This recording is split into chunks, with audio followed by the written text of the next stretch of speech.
வணக்கம். இது உங்கள் பொலிட்டிக்கல் பார்க். நான் உங்கள் நண்பன். இன்றைய தினத்துல இனிய ரம்ஜான் தின நல்வாழ்த்துக்கள்.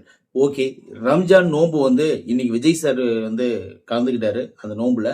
இப்ப அதை பத்தி அங்க விஷயம் பேசியிருந்தாரு. அதை பத்தி டீகோட் பண்ணிடலாம். சரி, ஓகே. கூட்டணி கட்சி, அதாவது இந்த பிஜேபியில ஜாயின் பண்ணிட்டாரு. கிட்டுக்குப்பிடி பிஜேபியோட அலை தாவேக்கா மூடிருச்சு. தாவைக்கானோட குடுமி பிஜேபி கிட்ட இருக்கு. அவ்வளவுதான், பிஜேபி அளவே மாறிட்டாரு. இனிமேல் அவ்வளவுதான், சிபிஐ நெருக்குது, பிஜேபியில ஒட்டிக்கிட்டாரு, ஜனநாயகன் படத்தினுடைய பெரிய பிரச்சனை மாட்டிக்கிட்டாரு, அப்படி இப்படின்னு சொல்லிட்டு விஜய் சார் எந்த அளவுக்கு டேமேஜ் பண்ண முடியுமோ அந்த அளவுக்கு பண்ணிட்டு இருந்தானுங்க. பின்னாடி ஒரு பெரிய ஒரு குரூப். அந்த குரூப் இப்ப என்னாச்சுன்னு பாத்தீங்கன்னா, அப்படியே ஆஃப் பண்ற மாதிரி விஜய் சார் ஒன்று விஷயத்த சொன்னாரு.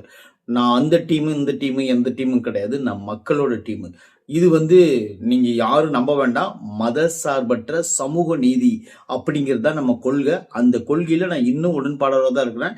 யாரு கூட நான் கூட்டணி சேரல, கூட்டணி வைக்கல, மக்களோட மட்டும்தான் கூட்டணி. அதை நான் தெளிவுபடுத்திடுறேன்னு சொல்லிட்டு விஜய் சார் இன்னைக்கு பேசியிருக்காரு. இதை பார்த்த உடனே எல்லாரும் என்னாச்சுன்னு பாத்தீங்கன்னா, அடட இதுனடா இப்படி போச்சு, நான் பிஜேபியில சேர்ந்துருவாரு, இந்த 10ஓட 11 அத்தோட இது ஒன்னா போயிரும் அப்படின்னு சொல்லிட்டு நாங்கெல்லாம் ரூமர் கிளப்பிட்டு இருக்கிறோம். கிட்டத்தட்ட பாத்தீங்கன்னாலும் எல்லாரும் ஏத்துக்கிட்டாங்க. விஜய் சார் பிஜேபியோட ஜாயின் பண்ணிட்டாரு அப்படின்னு சொல்லிட்டு எல்லாம் பார்த்துட்டு இருக்கிற போது இந்த மாதிரி ஒரு விஷயத்த சொல்றாரே அப்படின்னு சொல்லிட்டு இருக்கிற எல்லாத்துக்கும் ஒரு அதிர்ச்சி அளிக்கும் விண்ணமாக பேசி விட்டாரு. ஏன்னு கேட்டீங்கன்னா, ஏன் இதை அதிர்ச்சின்னு சொல்றேன்னு பாத்தீங்கன்னா, இவங்க எல்லாம் எதிர்பார்த்தாங்க. எப்படி எதிர்பார்த்தாங்கன்னு பாத்தீங்கன்னா, பிஜேபியோட சேர்ந்துட்டா தமிழ்நாட்டுல பிஜேபியோட பிடிக்காதவங்க நிறைய பேர் இருக்கிறாங்க அப்படின்னு நம்புறாங்க. அவங்க எல்லாம் என்ன பண்ணுவாங்கன்னு பாத்தீங்கன்னா, விஜய் சார் எங்கேயுமே கூட்டணி வைக்க மாட்டேன்னு சொன்னவர் போய் பிஜேபி கூட சேர்ந்துட்டாரு, விஜய்னோட லைஃப் அவ்வளவுதான் அப்படிங்கிற மாதிரி இவங்க எல்லாம் பேசிட்டு இருந்தாங்க. பாத்தீங்களா? இப்ப அதுதான் நான் சொல்ல வரேன். ஆனா இன்னைக்கு விஜயோட பிரச்சனை என்ன தெரியுமா? ஒரு பிரச்சனையும் கிடையாது, மக்கள் மட்டும்தான். இந்த எலெக்ஷனை நோக்கி விஜய் சார் அவ்வளவு நீட்டா போயிட்டு இருக்காரு. வேற எதையுமே அவர் யோசிக்கிறதே கிடையாது. ஒரு விஷயம் என்ன பாத்தீங்கன்னா, அவரை சுத்தி நடக்கிற அவதூறு பூரா அவருக்கு தெரியாதுன்னு நினைக்காதீங்க. எல்லா அவதூறு அவருக்கு தெரியும். எல்லாத்தையும் காதல போட்டுதான் வச்சிருக்காரு. அது ஒரு நாளைக்கு விடை தெரியும். ஆனா இன்னைக்கு பொறுத்த அளவுக்கு அவர் யாருக்கும் பதில் சொல்ல வேண்டிய அவசியம் கிடையவே கிடையாது. அவர் பதிலும் சொல்லவும் மாட்டார். ஏன்னு கேட்டீங்கன்னா, வெளியே பேசினா தானே அவர் பதில் சொல்வாரு. அவருக்கு எதையுமே கண்டுக்க மாட்டார். அதுதான் அவரோட பிளஸ். அதைத்தான் இவங்க என்ன பண்றாங்க பாத்தீங்கன்னா, மைனஸா எடுத்து பேசுறாங்க. விஜய் எதுவும் வெளியே சொல்றது இல்ல, எதையும் பேசுறது இல்ல, எதையும் பண்றது இல்லைன்னு சொல்லிட்டு மக்கள் அவ்வளவு விரும்புறாங்க விஜய. அது ஆட்டோல அந்த இது சிபிஐ முடிச்சுட்டு வெளியே அந்த ஆட்டோவில் உட்காந்து அந்த குழந்தைங்கலாம் அந்த அளவுக்கு என்ஜாய் பண்ணி பாக்குறாங்க. இஃப்தார் நோம்பிக்கு வரப்போது அந்த சிக்னல்ல நிற்கும் போது அந்த அளவுக்கு எல்லாரும் குழந்தைகள், பெரியவங்க, சின்னவங்கன்னு சொல்லிட்டு அவங்க பார்த்த சந்தோஷத்தையே அப்படி கொண்டாடுறாங்கன்னா, உண்மையிலே ஒரு இந்த அளவுக்கு இம்ப்ரெஷன் ஆன ஒரு நடிகர் எம்ஜிஆர் தான் ஃபர்ஸ்ட். எம்ஜிஆருக்கு அப்புறம் விஜய் தான் இந்த மாதிரி இருக்கிறாரு அப்படின்னு சொல்லிட்டு நீங்க நம்பித்தான் ஆகணும். ஏன்னா கசப்பா இருந்தாலும் அதை நீங்க நம்பிதான் ஆகணும். இந்த கசப்புக்கு மேல இன்னொரு கசப்பு என்ன சொல்லி பாத்தீங்கன்னா, ரஜினி ரசிகர்களை தூண்டுட்டு விஜய் சார் காலி பண்ணலாம்னு நினைக்கிறாங்க. வேற ஒன்றும் கிடையாது. அங்கங்க பேசிட்டு இருந்தாங்க. அப்பப்பெல்லாம் 2017 அப்பெல்லாம் எங்கடா போனீங்கன்னு சொல்லிட்டு ஒரு வீடியோ போட்டேன். அந்த வீடியோ போய் பாருங்களேன். எந்த அளவுக்கு அவங்களாம் பேசி வச்சிருக்காங்கன்னு சொல்லிட்டு நீங்க பாருங்க. இதெல்லாம் விஜய் சார் இமேஜ் உடைக்கணும் அப்படிங்கிறது வேற ஒன்றும் கிடையாது. இதையெல்லாம் பார்த்துக்கிட்டு மக்கள் மிகவும் அதாவது விஜய் சார் மேல ஒரு வெறுப்பை கொட்டுற மாதிரி ஒரு ஐடியா பண்றாங்க. இதெல்லாம் எந்த மாதிரி அரசியல்ல கொண்டு போகும்னு பாத்தீங்கன்னா, நாளைக்கு ரஜினி சாரே விஜய் சார் ஓட்டு போடுங்கன்னு கேட்டாருன்னு வச்சுக்கோங்களேன், நான் அவங்கள அப்படி பேசிட்டாங்க, நான் அதெல்லாம் போட மாட்டேன் அப்படிங்கிற மாதிரி இருக்கிறாங்க. ஏன்னா இவங்க ஒருநிலை மனப்பாடு உள்ளவங்க. ஒருவேளை சப்போஸ் நாளைக்கு காலையில ரஜினி சார் விஜய் சாருக்கு நான் சப்போர்ட் பண்றேன்னு சொல்லிட்டாருன்னு வச்சுக்கோங்களேன், இந்த விஜய் சாருக்கு விழுகிற இந்த அடிதான் ரஜினி சாருக்கும் விழும். ஏன்னு கேட்டீங்கன்னா, அரசியல் அடி சொல்றேன். இந்த மாதிரி அரசியல் அந்த அரசியல் அட்டாக் பண்ணுவாங்க, ரஜினியும் சேர்த்து அட்டாக் பண்ணுவாங்க. ஏன்னு கேட்டீங்கன்னா, விஜய் சார் கூட இன்னைக்கு யார் யார் போய் அவருடைய சப்போர்ட் பண்ணலாம்னு நினைக்கிறவங்க எல்லாத்துக்கும் இவங்க டார்கெட் பண்ணிட்டு இருக்கிறாங்க அப்படிங்கிறதா உண்மை.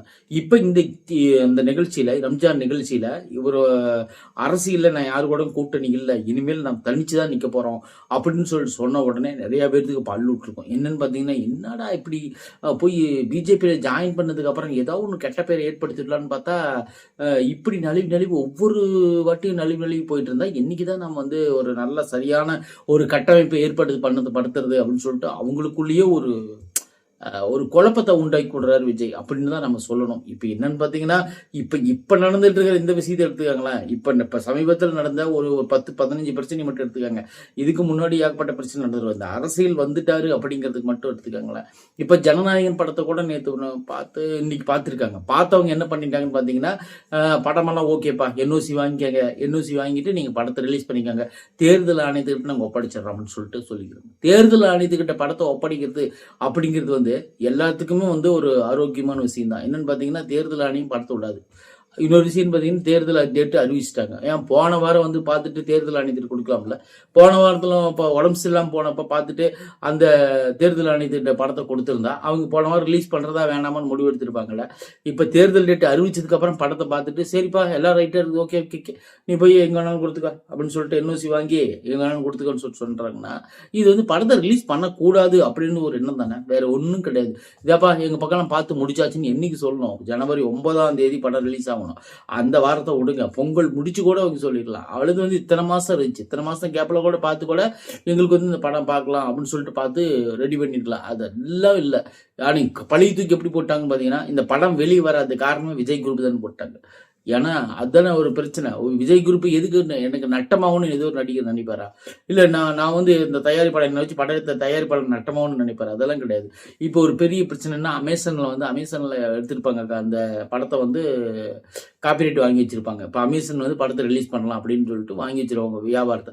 அந்த வியாபாரம் 120 கோடி ரூபா அமேசான் இப்போ கேட்டுக்கிட்டு இருக்கிறாங்க. ஏன்னா கட்டின பணத்தை எனக்கு கொடுங்க, நான் படத்தை இப்போதைக்கு நீங்கள் ரிலீஸ் பண்ணுற மாதிரி தெரியல, எனக்கு கால டேட் 30 நாள் தான், அந்த 30 நாளுக்கு 28 நாள் தான், அந்த 28 நாளுக்குள்ள படத்தை ரிலீஸ் பண்ணுங்கன்னா நான் வாங்குவேன், இல்லைன்னா வாங்க மாட்டேன்னு சொல்லிட்டு அவங்க ஒரு ஒத்தக்கடியே நின்று அந்த பணத்தை வாங்கிட்டாங்க.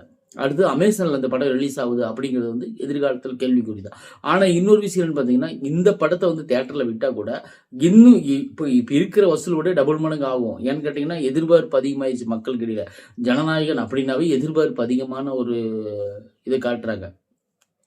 சரி ஓகே, இந்த படம் தேர்தலுக்கு முன்னாடி வருமானு கேட்டிங்கன்னா வாய்ப்பே கிடையாது. ஏன்னு கேட்டிங்கன்னா, தேர்தலுக்கு இன்னும் 35 நாள் கூட இல்லை. அந்த கேப்பில் இப்போ அடுத்ததாக தேர்தல் முடிஞ்சுதான் இந்த படத்தை ரிலீஸ் பண்ண போகிறாங்க அப்படிங்கிறது எந்த மாற்று கருத்தும் கிடையாதுன்னு வச்சுக்கோங்களேன். அப்போ தேர்தல் முடிஞ்சு ரிலீஸ் பண்ணால் கூட இந்த ஆட்கள் என்ன பண்ணுவாங்கன்னு பார்த்தீங்கன்னா, ஓட்டு எண்ணிக்கை, இந்த சிஎம் கேண்டிடேட் இதெல்லாம் முடிஞ்சதுக்கு அப்புறம் படம் அமர மக்கள் ஃப்ரீயாக பார்த்துக்கலாம். ஏன்னா இப்போ ஓப்பன் பண்ணாங்கன்னு வச்சுக்கோங்களேன், இப்போ இப்போ ஒரு ப்ளஸ் என்னன்னு பார்த்தீங்கன்னா, இதாவது டிவி பள்ளிக்கூடங்கள்லேயே விஜய் பாட்டு இனிமேல் ஃபங்க்ஷனில் எந்த ஃபங்க்ஷனில் யூஸ் பண்ணக்கூடாதுன்னு சொல்லிட்டு ஒரு சட்டம் போட்டுக்கிறாங்க.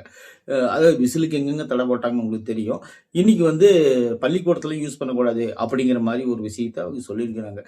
ஒரு மனுஷனை பார்த்து ஒரு சின்னதாக பயப்படலாம், ஆனால் எல்லா பக்கமும் பயப்பட்டா ஒன்றும் பண்ண முடியாது. ஏன்னு கேட்டிங்கன்னா, பள்ளிக்கூடத்தில் அந்த பாட்டை போட்டதுனாலேயே எல்லாரும் விஜய் ரசிகராக மாறிடுவாங்க குழந்தைங்கன்னு சொல்லிட்டு நினைக்கிறது தான் என்ன மாதிரி ஒரு மென்டாலிட்டின்னு தெரியல. சரி பரவாயில்ல, அது ஒரு நல்லதான். ஏன்னு கேட்டிங்கன்னா, பள்ளிகளில் விஜய் சார் பாட்டு போட முடியலையேன்னு மக்களுக்கு வருத்தமாக இருக்கும். அந்த வருத்தம் தான் நாளைக்கு ஓட்டாக மாறும் அப்படின்னு சொல்லிட்டு பள்ளிக்கூடம் மட்டும் இல்லை, காலேஜ் எல்லாமே சேர்த்து தான் மொத்தமாக சொல்லிக்கிறாங்க. எங்கேயுமே எந்த இடத்துலையுமே மேலே ஃபங்க்ஷன் போடும்போது விஜய் பாட்டை போடக்கூடாது அப்படிங்கிறது ஒரு ரூல் போட்டிருக்காங்க, பேன் பண்ணிட்டுருக்காங்க அப்படிங்கிறது குறிப்பிடத்தக்கது. சரி ஓகே, கூட்டணி எங்கேயுமே இல்லைன்னு சொல்லிட்டு விஜய் சார் சொல்லியிருக்கிறது மிகவும் அற்புதமான விஷயமா நம்ம பார்க்கப்படுது. நன்றி, வணக்கம்.